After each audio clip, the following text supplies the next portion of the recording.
Okay, hello everybody. I'm excited this week. I have tried to get Katie on the podcast for a while, and we finally were able to line everything up and for it to work. But I met Katie through volunteering through the Global Impact Initiative, and my husband volunteered with them first, and then we went as a family to volunteer. And he's like, "You should have her on. She'd be a great guest." And then after volunteering, I knew that, yeah, he's right. You would be a great guest. So I'm excited about this episode and all the things we're going to talk about.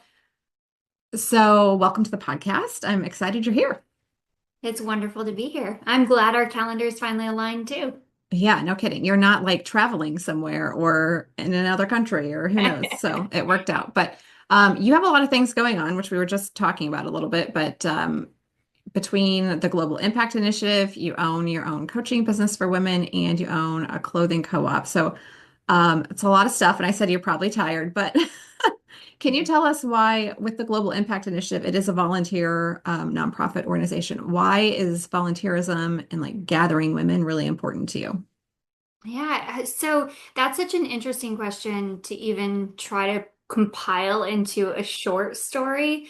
When I was really young, there was just something inside of me that could see the world from a different vantage point. I grew up in a really small town. You could see the disparities pretty easily amongst different classes of people and what families looked like. And I always had this little ache in my heart, especially for kids, even being a kid, that were underprivileged. And as I grew older, you start to see the disparities more and more.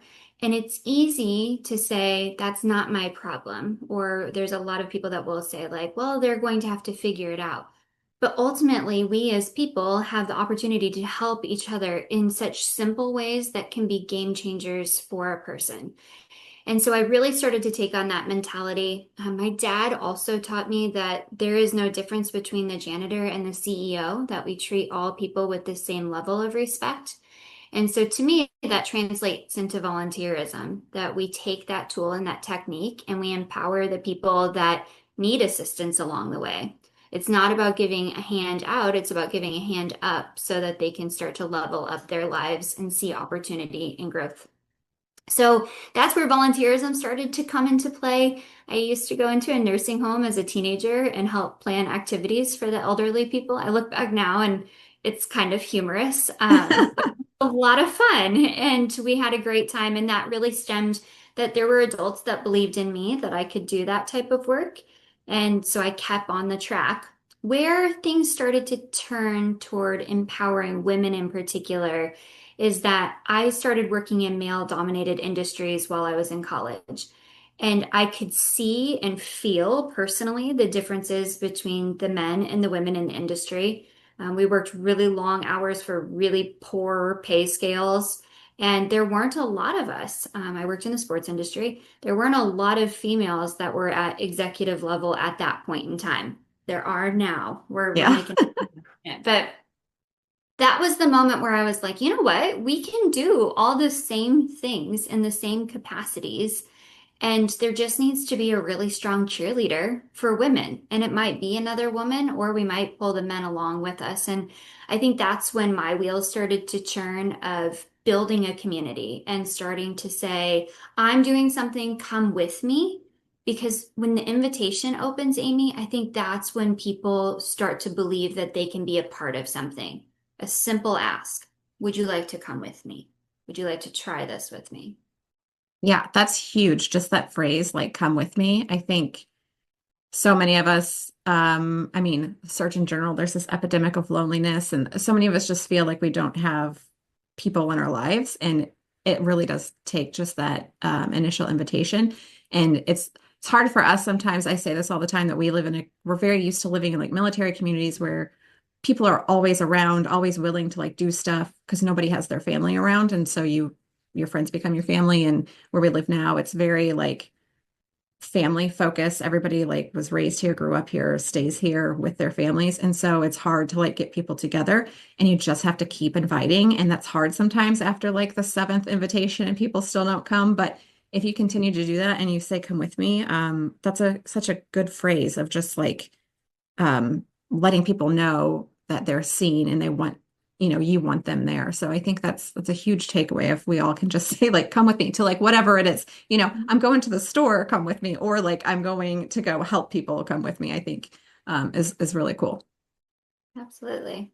Yeah, it's intimidating too, though, right? When you're the one, either the one asking or the one being asked. And I think we live in a world where we think that when people ask us a question like that, there's some sort of ulterior motive, like, Yeah. come with me and I'm going to try to sell you something, or come Hmm. over and this is about to happen. When in reality, it's just about creating relationships that we can depend on, turn to, or open someone's eyes to something new because you love it. So, like volunteerism for me, I want people to come along so that they can personally experience it because I can't put it into words well enough that it feels personal to you. You have to experience it. When we're talking volunteerism and specifically the Global Impact Initiative, I was fairly aware about what you guys did just because my husband had gone on a trip, but then it was like a whole new world whenever I went on the trip.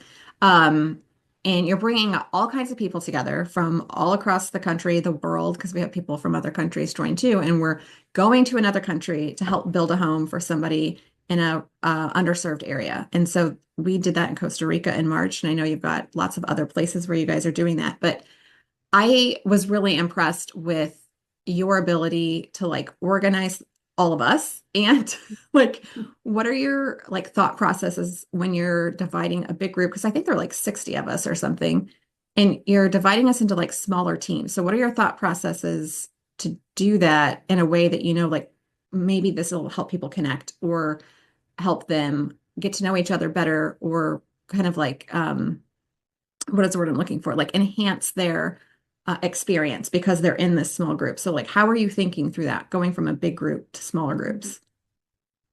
That's probably the trickiest part of hosting international trips is that's a make or break for people Hmm. of they get to experience in their small group, whether they form connections, bonds with each other. So when I am trying to plot out small groups, especially when you're thinking 60, 65 people and creating a very unique experience for them, first I look at the kids in the group so that they have a buddy. Because if kids don't have a buddy, then parents aren't going to have a good experience either. So true. Absolutely. That's a key component. And then I try to look at the group too and ask if I don't know them yet, how can I get to know them prior to partnering them up with other people? Are they quiet? Are they shy? Is it going to take a little bit of time to break through? Are they the chatty Cathy of the group? Are they a natural born get to work? I might not be talking along the way. It's also a roll of the dice. Like sometimes it doesn't play out right. These are still humans that you're working with. It might be a really hard day, it might be really hot, whatever. But I think ultimately, Amy, when you're looking at partnering people together to create almost mini communities within your larger community, you're saying to yourself, I am saying to myself anyway, when these people leave this setting, who do I need to partner them with so that when they leave, they say, I can lean in to those people that I met. I can still reach out to them. So, are there any sort of similarities amongst them, whether it be background, work, age, family age? And then C, it's almost like a social experiment, to be honest. Like after the trip, what relationships bloom and blossom from that? Usually you'll find that the closest relationships are the ones that they worked on the house together. If they were on opposite houses, they might have clicked at dinner, but they won't necessarily have as deep of a bond because they didn't spend that like the blood, sweat, and tears time with one another. Yeah, that's really true. That was my experience of, getting closer, getting to know people better that I was in the house working with, and then um, kind of connecting more surface level at the other events. But it was kind of nice that we did have on these trips, you're working hard all day helping to build this house, and then you do get some time in the evenings to like have dinner together or like kind of experience stuff together. Um, so it's nice that there's kind of like fun built in there. But my daughter is 10 when we did this, and she is very much at that 10-year-old stage where it's like she's kind of introverted and a little shy. She says she's shy. She's not shy around me, but she's shy around other people. And so she wanted to like cling to me constantly. And there was a time that we were on a bus ride and I was just like, you got to go sit with somebody else. Like I want to go sit with somebody else. I don't need you clinging to me.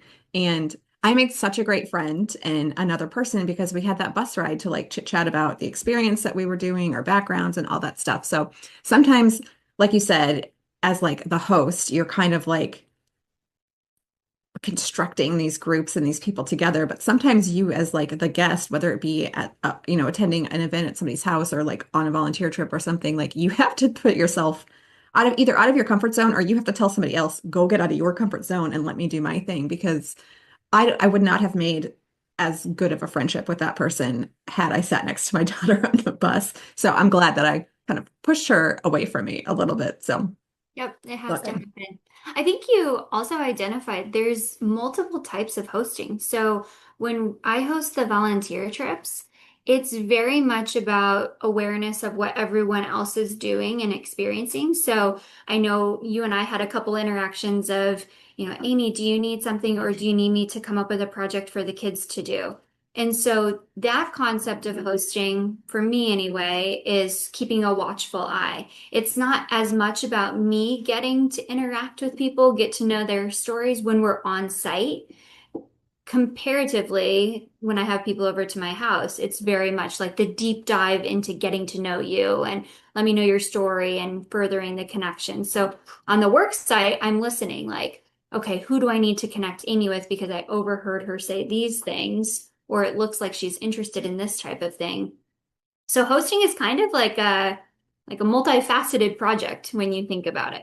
Yeah, it really is. And you're so good at it. Like it was such a good experience. Yeah, I was gonna ask like if you kind of know the volunteers as people are like signing up and agreeing to come do these things, like has there been times where like you've been on a trip with somebody and you're like specifically ask somebody else to come because you know that they would like really connect with that person, or you heard some stuff and you're like, oh, you guys really need to get together, or like what has kind of like blossomed from those connections on these trips? Yeah, a couple of things. So sometimes leading up to the trip, someone will allude to me anxiousness, especially solo travelers. If there's a female solo traveler in particular, I can usually pick up, there will be a lot of chitter chatter, getting ready for the trip and asking lots of questions. And then there's this moment of silence. And I know that's when the nerves have fully set in, like, oh my gosh, this is what I signed up for. And it's in 2 weeks, and now I'm hitting the panic button. And so that's the moment of go find someone else that I can quickly connect them to so that as soon as they land in the country that we're going to, I can say, here's your friend. This is someone that you'll do well with. So there's a lot of like intuitive thinking leading up to it and trying to feel out people. And there's a lot of quiet people. Surprisingly, like you think you're signing up for this really big experience. And especially if it's your first time, there are people that I don't talk to. They don't respond to anything until we get into the country. Like they sign up, they say, yes, I got the checklist email. I'm all registered. It's official to go. And then they're quiet until we get there. And so I have to just start asking probing questions. But a lot of that is listening on the job site. So if I see, like I was mentioning, if I see that you're quiet, who can I put next to you that's a little chattier and maybe get you to be more comfortable? So there's that component of pre-work being done. And then in country is when you really watch the blossoming happening. That's when I can get a feel on people of what their needs are going to be. After, though, that's when those asks start to happen. So if I know Amy's coming back with her husband, here's their background, here's the things they're interested in, and I had someone who was potentially interested in a trip in the past, and I know like there's a good connector, it's perfect opportunity for me then to be like, hey, I know you were interested in coming. I have these friends that are on the trip. I think you'd get along with them well. And then if I'm lucky, I can make that connection prior to the trip. And so it eases those nerves going into it. You have to Yeah, think this is gosh. a gamble of an invitation. Like you're traveling internationally with a bunch of people you don't know. And you don't always know me either, which is a really cool thing as a host of here we go. We're gonna meet abroad. Yeah, I like it is so interesting how that happens. I think a lot of times volunteer trips like this or mission trips or things, it's like you're with the group that you know from like your church or work or whatever it is, and you all go together and you know each other. But I like that this is different in that it's just, obviously there are people that know each other really well now and they continue to go on trips together, but there's a lot of people that come for the first time and, know no one.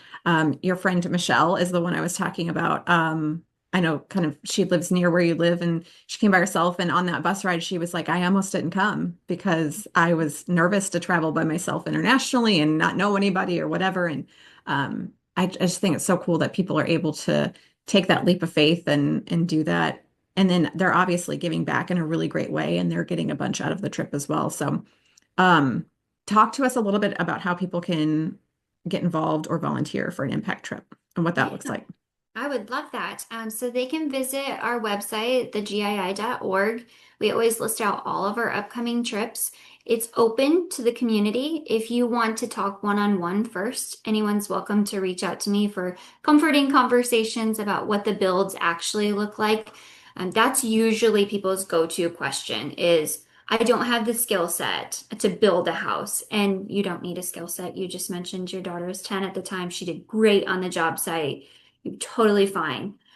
So we can start with the conversations about what the trip actually looks like, but you're able to go on the website, see what opportunities we have coming available. And we do host domestic trips as well. So if people aren't ready to leave the country, we do work inside the United States. Sometimes that's a good starting point. People feel most comfortable there. And it's two different experiences. So I would suggest first you visit the website, see what we're all about, see what opportunities we have coming available, and then reach out so that we can have a conversation about why you're interested and what it might look like for you personally. Yeah, it's awesome. Highly recommend the trip if anybody's listening and considering it. I was not necessarily worried about like the building aspect because I knew from Marcus's experience, like there's people there that know what they're doing and you know help out. I was shocked and amazed at how much gets done in like a day and a half. And you're literally like climbing on top of people to like paint something, nail something, whatever. And it's just amazing to see like how fast like the build happens, but also like how chaotic it is. Cause I am a very much like a, then B, then C, but like as efficient as possible. And it was chaos. And I was just, there were a few times I was just like, oh my gosh, there's like a lot happening right now. But it was a beautiful chaos. It's all good. So we'll definitely have links to the website so everybody can check that out. I know there's a trip coming up in September, and then there's a few others throughout the rest of the year and next year. I know you're planning for next year as well. So we'll have links to all that. Um, I did want to talk to you a little bit about your coaching business and your clothing store, just because I think these are kind of like cool ways that you're gathering people together. Um, you're bringing women-owned businesses all together in one place with your clothing store and helping women find their purpose through your coaching business. So, can you talk to me a little bit about like not necessarily why that's important to you, but like how you're doing that or what you're seeing come from gathering women in a place together? Yeah. At the Clothing Co. in particular, it's about having a starting point. So when you think about starting a business, there's so many daunting parts to it already, not just the paperwork that you have to go through to get registered. And in our case with the Clothing Co., getting all of your inventory in and figuring out what your back end systems look like. But if you're going all virtual, it's a great opportunity, but you have to build that audience base. And then around our area, we have a lot of weekend pop-up markets that are so fun to attend, but we live in the Midwest. So this originally came out of the concept that I started missing weekend markets that I really enjoyed because I'm a fair weather fan. Like I'm not going out in the rain, like I'll figure it out later. And so my thought was, well, okay, so you don't have the capacity to be at the store if you opened a store, brick and mortar, to be there day in and day out. You as a business owner have other things going on in your life. That wasn't your original concept here. But what if you had that opportunity to sell year-round indoors without your physical presence? And that's how the store came to life. So out of that, we've seen women business owners end up opening their own storefront. Like this was their stepping stone to getting the financing secured that they need to open their own store and see that they could work those hours, make it work with their home life as well. And we've seen people blossom into really big markets outside of our general region and online sales change as well. So it's a really unique opportunity when you think about it of someone just getting started in business or maybe secured in their business and they want another outlet. It's a support system. You're not doing it solo. And if you think about from a hosting angle, a family angle, life in general with community, you shouldn't have to do anything alone. If we do Yeah. it together, it's usually more fluid, it's more profitable, it's easier to manage. There's so many good things that go along with it. So that's why the Clothing Co. was born. A couple of selfish reasons. One, I just really like to shop the things that I love. And so I put in things that I really love and I can shop them out of the rain. And then two, the other reason being at that point in time, I was leaving the nonprofit industry. I had a pretty big shift in life and I lost my sense of purpose and I didn't know what that looked like. And so I struggled through how do I create my own identity again outside of being a wife and a mom? And how do I show my daughter that I have endless opportunity and abilities if I just put them into good use? And so that's where I started. And then coaching blossomed, and that's actually my most recent project. The funny thing about coaching is that I went and got my master's in organizational leadership. I went through their baseline, their first cohort ever for coaching. And I thought, there is no way I'm ever going to coach like that. It was fun, but that's insane. And about 6 months ago, it dawned on me that many tables that I sit at, I'm coaching just informally. I'm spending a lot of time coaching. And Amy, I sat at so many tables where there were consistent messages from women in particular. And it was the blocking messages of themselves. It was them saying like, "Oh, I have this really great idea. I just don't know where to start." Or, "I have this really great idea, but like my spouse's job is of importance right now. I can't take the time away from my family." Or, "I'm the family shuttle bus." A lot of limiting beliefs that we have the abilities to do multiple things, or just saying like, "I'm going to put myself in an important role and say yes to myself." It's not always about saying yes to everyone else. Sometimes we need to say yes to ourselves too. So from that, I started to say, like, okay, how can I work in my community or virtually to empower women and help them and guide them through the next steps so that they start saying yes, believing in themselves, and launching these awesome ideas that they have out into the world. Like, so much is stuck up in their head, and it would be incredible if everything came to life that they were thinking about. Ah, we would have such a flourishing community. Yeah, well, and I think it takes people around you to say that is a good idea, like affirming what you're thinking. It is a good idea. You can do it. You're smart enough. You're talented enough. We can find the money if that's an issue. I know, like so many people, like that's one of my big issues is I feel like in Marcus's job with capital raising and real estate, like money is like not a weird, hard thing for him. Like he just feels like there's money. Everybody's has money. There's money everywhere. You can always find money. And like that's I don't have those same thoughts. So it's always kind of like, stopped me of like, oh, well, I don't know how I would like pay for that or get the fight, whatever it is. So, but when you have people around you that are telling you, no, you can do it and here's how, or let me help you or whatever, I think that's so huge and makes everybody more successful. Like you said, just being in community with people to do it together makes so much sense. So you're doing so many great things and making an impact everywhere you go around the world in your community. So I want to tell you, great job. You're doing a good job. Thank And, you. I just appreciate you sharing your wisdom with us. I know there's one of your kind of beliefs or mottos that you have is that words matter. Mhm. Um, can you talk about maybe how that impacts how you're connecting with your community? I know it's like a phrase that we hear a lot. I remember having a commanding officer on my first ship that he would say that all the time because, you say something and it could sometimes be like a life and death situation if you say something correctly or incorrectly. And he would always say words matter. Um, so I've always come from this background of like words matter in a very like professional, high stress situation, but words matter everywhere. How is that helping you connect or build your community? Yeah, well, I do. I probably say words matter more than even I realize that I say it. I think that there is beauty in words all around us. In my personal community, what I find, and I've alluded to this, is that there's a lot of self-doubt or lack of encouragement. When I talk about words matter in my community, a lot of times it has to do with the fact that I don't think that women, in particular the women in my community, often hear, you can do this, or you can push past the hard stuff, or I believe in you, or like you said, that's a great idea. Sometimes it's very simple, short statements. It doesn't have to be profound words.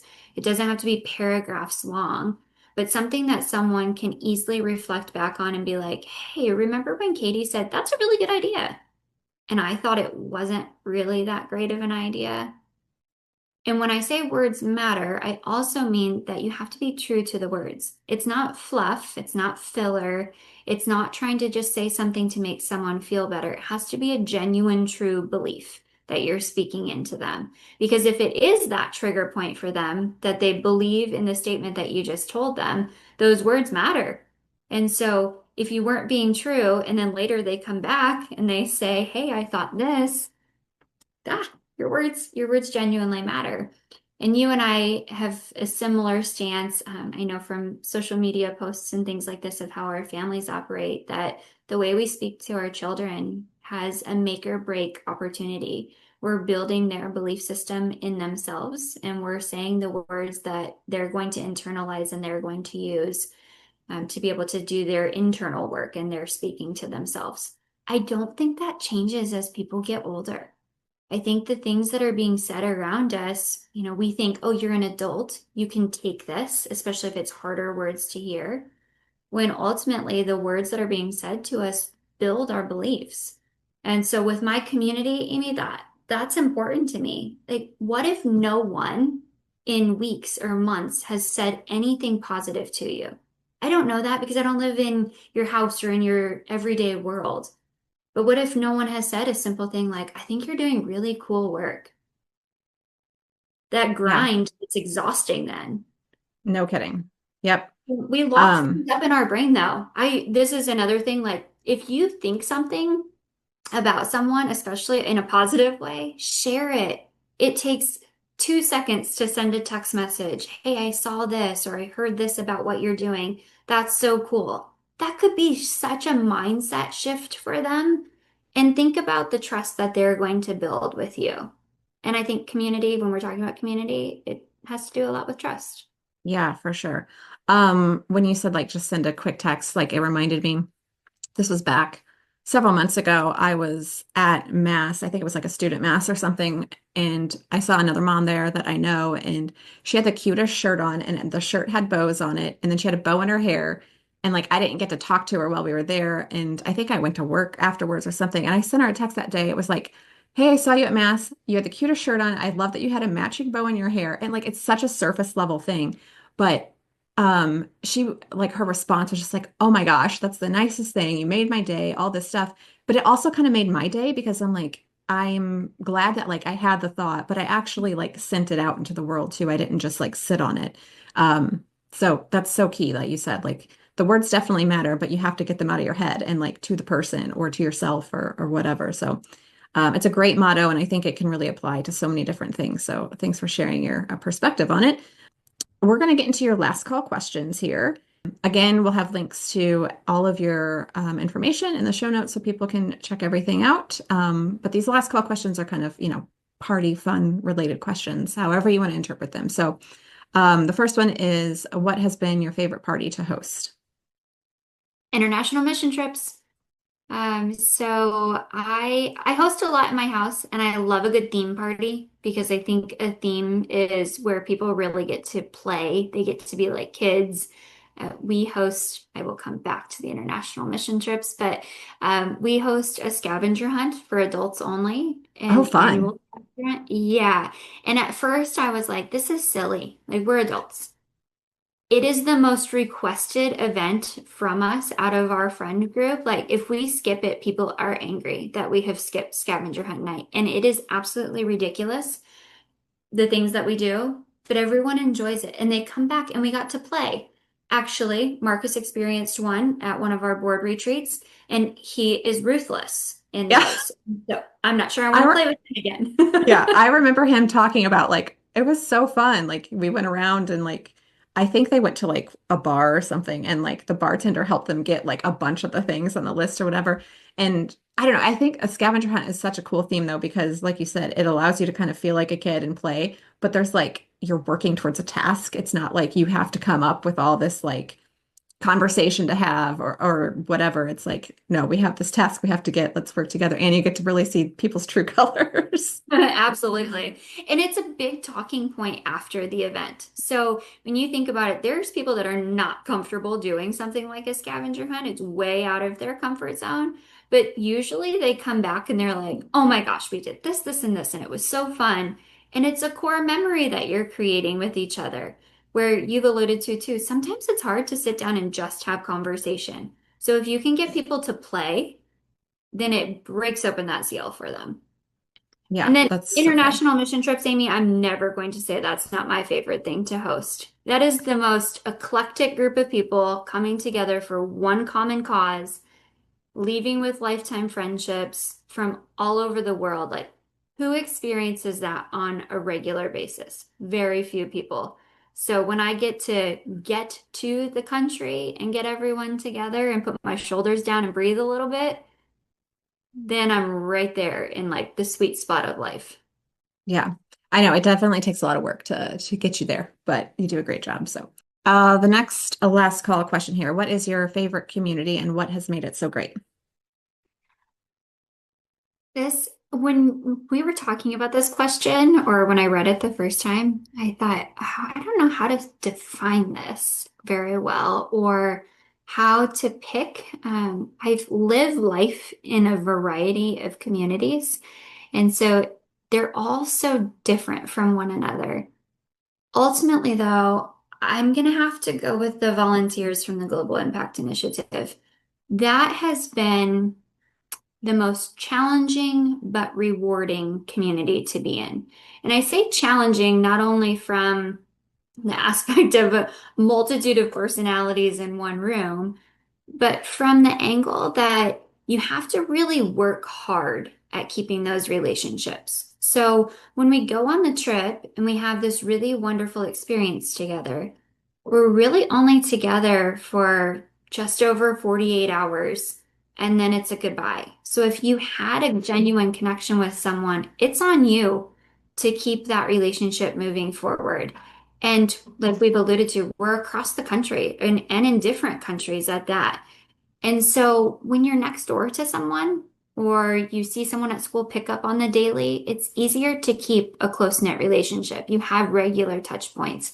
And with the volunteers, I think they're my favorite community because I have to work hard at remembering what I need to inform them about. Like, these are the things happening in my world, or reminding them, I want to know what's happening in your world and telling them, I'm mad that you didn't tell me that this was happening. That's important. It's a part of our friendship and our relationship.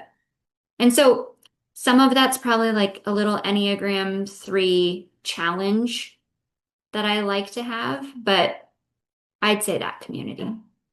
Yeah. Well, that's such a good point too of like different personalities, sure, but having to work at something like that, which I think we have to work at all of our friendships and stuff, but when you are far apart, which a lot of our guests here are military spouses, and like we know that so well of like the constant in and out of people in your life. And I'm very much a out of sight, out of mind kind of person. And so that's really hard for me to like, once you're gone from my physical presence, it is like a real challenge for me to like continue to maintain that friendship or connection. So yeah, that's a great reminder to just kind of keep working at it. I will probably reach out to Michelle after this because I haven't really since the trip. So I'll just say, hey, I talked to Katie and thought of you. So Great. thanks for the reminder. That's good. Okay, this last call question. What is your favorite party hosting tip? Finish an hour before. So especially if you're hosting in your house and even when you're not in your house, but a stressed hostess will translate to your guests. So if you're not prepared, you're not ready to go. I don't mean just like getting things out in busy work because it's okay to be putting polishing touches on things or adding to your food or whatever it might be while people are there, but you feel ready. Your hair is done, however you want it to be done. You're dressed, you've put dishes away. That way your shoulders go down and that hour, I say an hour, and it might seem extreme, but that way you're budgeting yourself time. So if you're running late, then you have cushioned in time. But when your guests walk in, you're able to greet them. You're able to have conversation with them. You're not worried about getting that last dip mix out and, set out on the table for the perfect snack or trying to figure out what music you want playing. They walk into an environment where they feel comfortable too. So hosting is about you enjoying as much as they're enjoying. If it's not fun for you, it's not going to be really fun for them either. Yeah, that's a great tip. I always tell people, and I would say probably like 60-40 follow this rule of like get myself ready first Yeah. because there's a lot of times where it is like, oh, people are going to be here in 15 minutes. I need to run up and change or whatever. And like that does add a whole nother layer of stress. So yeah, great recommendations and advice. So I really appreciate you being here. And I know we'll have links to everything. I know people are going to want to check everything out and hopefully get some more folks on these impact trips and really like impact, we say that word a lot, but impact others where you're going, but then also yourself and the other volunteers. So we'll make sure we get people connected with you. So thanks again for being here. Thanks so much, Amy. It was fun. You're welcome.